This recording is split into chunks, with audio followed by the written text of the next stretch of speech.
kadena. Alam naman natin na dati kang mena. Anong nangyayari sa iyo? Ito ay kwento ng isang babae. Lulog sa umaga, gising sa gabi. Ang kanyang muka'y puno ng kolorete. Sa lugar ng ilaw ay patay sindi. Nay, pakita mo ang taway mo. Ituloy natin ang storyang ako'y kanyang mapalik na kaibigan. Ernesto ang aking pangalan. Gantong dapat niyong malaman. Wag nang bulagan pa.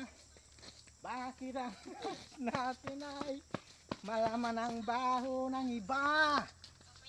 Pagbibigyan kita. Kilala niyo ba si Nada na aking kababatay simula pa sa pagkabatay? Mga liig na babali ang mga Magdalena, anong problema? Bakit di ka makawala sa kadena? Yo, what's up mga idol? Nandito tayo ngayon sa bundok para gumawa ng isang kababalaghan kung saan dalawang marites ang nagpatayan. That's all, thank you.